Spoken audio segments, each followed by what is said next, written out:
घर से निकलने के बाद दुबई जाकर वो घूमे, फैमिली से मिले, वो सारी चीज़ें की एक्सपीरियंस कैसी थी? और सबसे पहले तो वहाँ फैंस से मुलाकात हुई, उनका किस तरह का रिएक्शन था आपका कहाँ पर, दुबई में? जब आप घूमने गए या कहीं हाँ, बाहर अरे निकले? हाँ। बहुत, बाप रे बाप, हम लोग ऐसा छुप छुप के भी जा रहे थे, फिर भी लोगों ने देख लिया।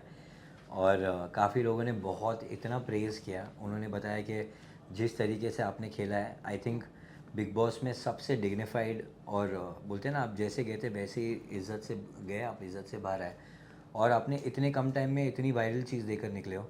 ये सब सुनकर इतना अच्छा लग रहा था। ये सब उन्होंने ही बोला, ये सब चीज़ें मेरे दिमाग में घुसाया है वो सब चीज़ें फैंस ने, कि लास्ट वायरल चीज़ हुई थी 2013 में, अब वायरल हो रहा है 2019 में। इमेजिन, इतने सालों में अभी तक कोई वायरल चीज़ नहीं हुई और अब जाके हुई है। इनफैक्ट बिग बॉस के विनर जो अपने करणवीर भाई हैं, उन्होंने भी बोला कि ये पूरे सीज़न में तेरी चीज़ ही सबसे ज़्यादा वायरल है। सो वो सुन के भी इतना अच्छा लगा। इनफैक्ट जब मेरा एविक्शन हुआ, एल्विश ने भी बोला कि वेरी अनफेयर एविक्शन।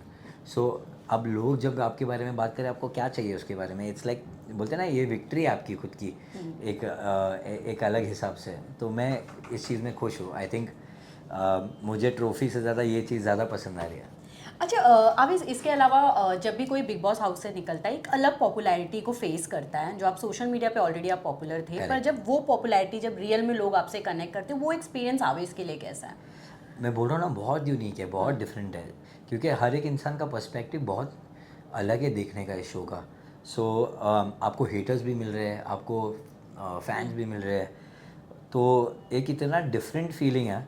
मैं बता नहीं सकता। I think I am very happy that I did big boss, क्योंकि बिग बॉस की कल्ट फॉलोइंग क्रेज़ी है, और जिस तरीके का एक्सपीरियंस लेके मैं बाहर निकला हूँ, मैं खुद एज अ पर्सन काफ़ी चेंज हो गया हूँ, और स्टैंड लेना सीख गया हूँ। अब कलेशी अवेज रेडी हो चुका है रियलिटी शोज़ के लिए। So I am very excited to do more reality shows now, but more of ऐसे वाले टाइप के शोज़ जो जिसमें टास्क बहुत इन्वॉल्व होता है, जैसे खतरों के खिलाड़ी हो गया, फिर ट्रेटर्स हो गया, जहाँ पे आपको माइंड लगाना पड़ता है, टास्क करना पड़ता है। ये सब चीज़ें मुझे बहुत पसंद है। लाफ्टर शेफ़ भी not bad, I would like to do that, क्योंकि मुझे मेरा कुकिंग साइड भी देखना है, क्या होता है क्या नहीं होता है। ऑफ कोर्स वो एक बहुत फन साइड होगा, यूनिक साइड होगा, क्योंकि मुझे कुछ आता ही नहीं है, तो वो चीज़ जो लर्निंग फेज़ होगा वो लोगों को पसंद आएगा, आई थिंक। अच्छा आवेज, जब भी आप रियलिटी शो का पार्ट बनते हैं और जब आप रियलिटी शो से बाहर निकलते हैं, तो बैक टू बैक आपको रियलिटी शो ऑफर होते हैं, या आप एक ऐसा ना फेज बन के आप रह जाते हो जहाँ पे आप, बहुत ऐसे एक्टर्स हैं जो निकले हैं रियलिटी शो करके, उनको सिर्फ रियलिटी शो ही ऑफर होता है, तो क्या आवेज भी अपने आप को उसमें बांध कर रखना चाहेंगे कि नहीं खुद नहीं, को एक्सप्लोर करेंगे कि नहीं, थोड़े रियलिटी शो बाकी सारी चीज़ें वो? मतलब मैं आपको कैसे समझाऊँ? मेरा ना हमेशा से ऐसा रहा है, I like to try unique things, new things. तो अगर आप देखोगे, मैं सबसे पहले स्टार्ट ही किया था as a dance choreographer. After that we were the first one to start vertical platform as creators. Imagine, first one to start on social media vertical platform. तो उसमें भी हमने पहल की। फिर उसके बाद धीरे धीरे जो भी चीज़ हमारे सामने आती गई, वी ट्राइड न्यू थिंग्स। जैसे मेरा जॉनर सिर्फ डांस था, पर मैंने कॉमेडी वीडियोस किए हैं, मैंने रोमांटिक वीडियोस किए, मैंने हॉरर वीडियोस किए, मैंने मोटिवेशनल वीडियोस किए, मैंने हर टाइप की स्टोरी टेलिंग की है, हर टाइप में। वो क्यों? क्योंकि मुझे न्यू चीज़ करना पसंद थी। अब कुछ रह गया था, that was reality show. Reality show. तो आई वाज लाइक ओके, चलो चालू करते हैं। सो आई डिड झलक। फर्स्ट एपिसोड में ही मेरा MCL टेयर हो गया। तो आई डोंट नो, अब वो मेरा नसीब इतना ख़राब था कि वो मैं उसको एक्सपीरियंस ले नहीं पाया कुछ दिनों का। बस वो 1-2 दिन का ही एक्सपीरियंस था। But then I was like, I want to do more. अब क्या करना है? तो बिग बॉस। पर पहले खतरों के खिलाड़ी करने वाले थे हम। हमारा एक्चुअल में खतरों के खिलाड़ी का प्लान था, बट समवेयर वो खतरों के खिलाड़ी हो नहीं पाया, डेट्स आगे हो गई या कोई तो रीज़न हुआ, वो क्या आगे डिले हो गया। और वो जो आधे कास्ट एंड क्रू जो थी उसकी, वो सीधा बिग बॉस में आ गई। तो क्योंकि मैं जब गया वहाँ पे बिग बॉस में, उन्होंने भी बोला कि दे वर डूइंग खतरों, and all of a sudden big boss हो गया। सो आई थिंक जो होता है अच्छे के लिए होता है। नंबर 1 शो है Bigg Boss, and if I was a part of it, it's a good way to start reality show. So I am happy कि पहला चालू ही उससे हुआ है। नाउ आई कैन डू, मेरे को पूरा हार्डकोर एक्सपीरियंस मिल गया है यहाँ से। हाँ। अब मैं बाकी चीज़ों के लिए रेडी हो चुका हूँ। अच्छा अवेश, ये तो रियलिटी शो की बात हो गई है, बट किसी भी इंसान के लिए प्यार बहुत इंपॉर्टेंट चीज़ होती है और प्यार की फीलिंग बहुत अलग होती है। करेक्ट। बट अगर मैं आवेश की बात करूँ तो आवेश को कब नगमा के लिए वो चीज़ फील हुआ कि यार मैं अभी प्यार में पड़ चुका हूँ, अब मुझे ये बंदी मेरी लाइफ में एज अ वाइफ चाहिए आने वाले वक्त में? देखो मेरा ना लाइफ जो मेरी डेटिंग लाइफ रही है वो मुझे बिल्कुल चाहिए ही नहीं था। I never wanted to get married also क्योंकि जब जब मैं छोटा था और मेरी फैमिली ट्रॉमा जो हुई थी जैसे मेरे पेरेंट्स सेपरेट हो गए थे, तो वो चीज़ मुझे काफ़ी अफेक्ट की थी। और मुझे ऐसा लगता था कि there is nothing called as forever relationship, forever love कुछ नहीं है। क्योंकि अगर आपके शादी होने के बाद 4 बच्चे होने के बाद रिलेशन टूट सकता है, तो ऐसा लाइफ में है ही नहीं कुछ ऐसी चीज़। So I never wanted to date.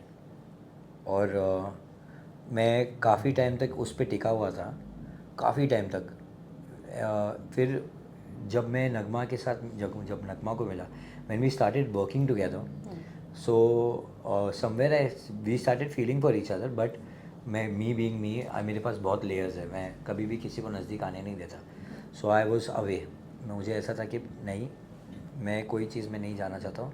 And जब जब 9 साल हम एक दूसरे के साथ में काम किए और 8 साल जब हमने काम किया, और वो 9th ईयर जब हमने डिसाइड किया कि I think we should part ways, काम भी नहीं करना चाहिए साथ में, क्योंकि वी आर डेवलपिंग फीलिंग्स और एक्स्ट्रा हो रही है वो।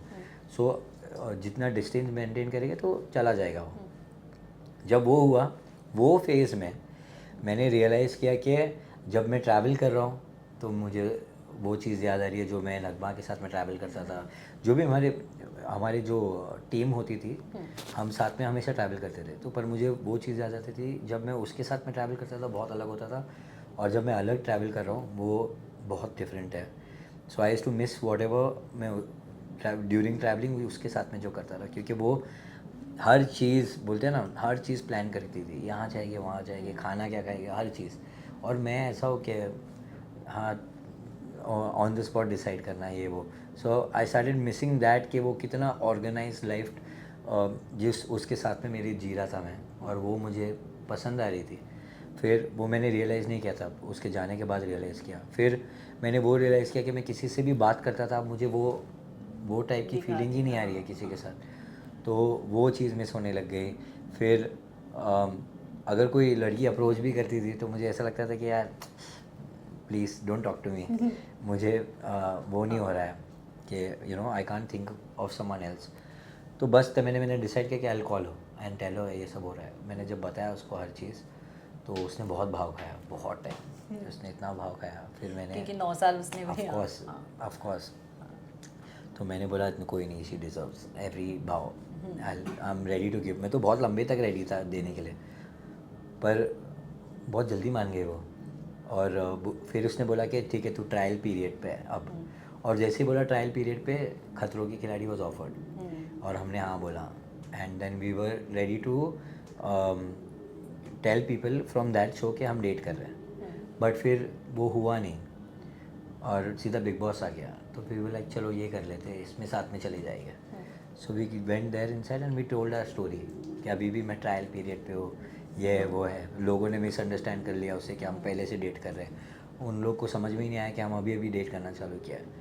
सो there were lot of speculations also कि I was cheating, this that blah blah. मैं बोला कि भाई चीटिंग कब होता है, जब आप किसको डेट करो ना।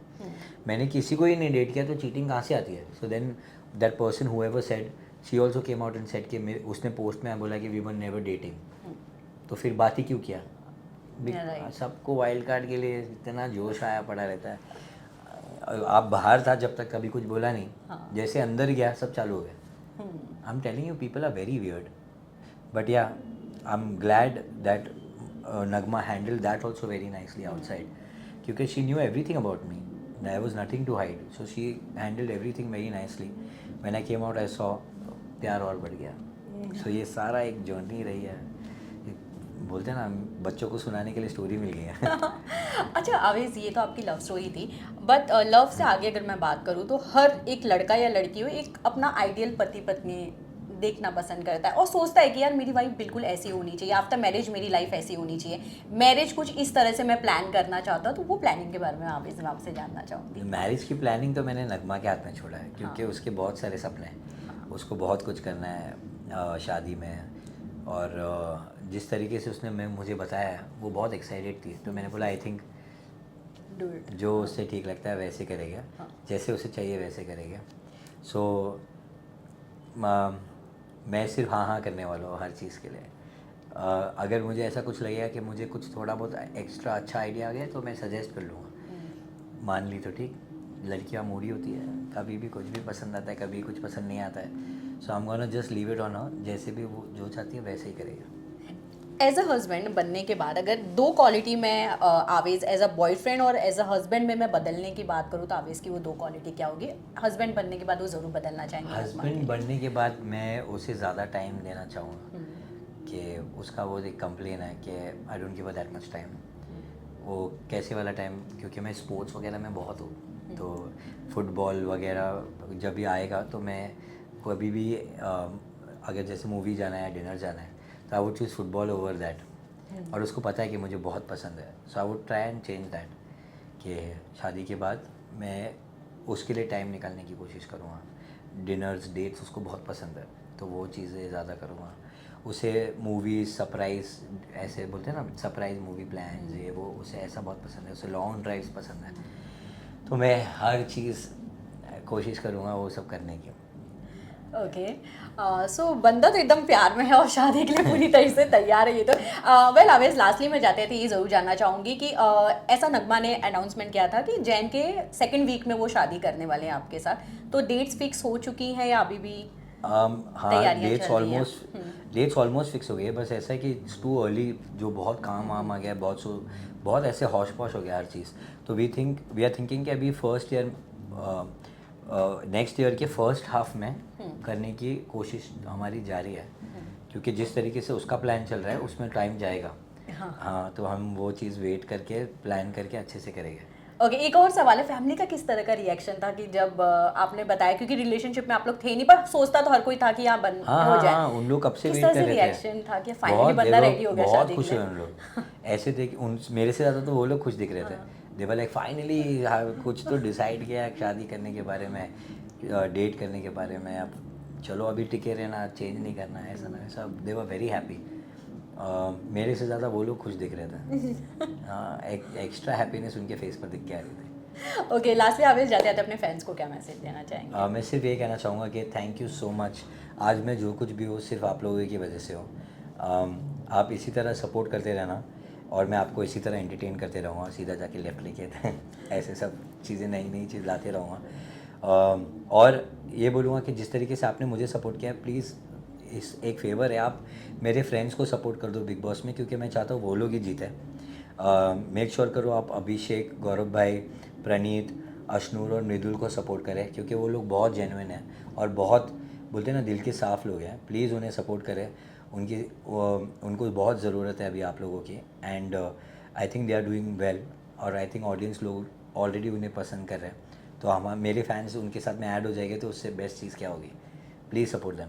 अच्छा, ये तो बिग बॉस को लेके आपने मैसेज किया है, मैं आपको लास्टली मैसेज देना अब चाहूँगी कि अपने फैंस को ये दीजिए कि प्यार को लेकर कोई अगर आप मैसेज उनको देना, क्योंकि आजकल के लोग बहुत कंफ्यूज हैं मैरिज को लेकर, शादी को मैं खुद ही लेकर। था। हाँ, मतलब वो एहसास अब आपको हो चुका है, तो उसको लेके क्या मैसेज देना चाहिए? मैं बोलना चाहूँगा, अगर आप डर रहे हो कोई भी चीज़ से, प्यार से, तो आई थिंक डरो मत। आप यू गो फॉर इट, क्योंकि आप जब उस चीज़ को करना चालू कर दोगे ना, आप रियलाइज़ करोगे कि ओ शिट, ये मैंने पहले क्यों नहीं किया। सो डर के आगे जीत है, जो बोला गया ना लाइन, वो एक्चुअल में है। सो आप जीत जाओगे अगर आप वो डर को पार करके आगे जाओगे। आई वुड जस्ट से कि देखो क्या ही होगा, ज़्यादा से ज़्यादा नहीं होगा या होगा, यही दोनों में से चीज़ होगी ना। तो आप नहीं होगा पे फोकस क्यों करें, होगा पे फोकस करो ना। अगर हो गया तो उससे बेस्ट चीज़ क्या है। नहीं होगा तो होता ही रहता है, लाइफ है ही ऐसी, आपको सिखाती ही रहती है हर टाइम कि लाइफ में प्रॉब्लम्स होना ही होना है। But work for the positive thing ना, कि आप ऐसे ही सोच के जाओ कि होगा।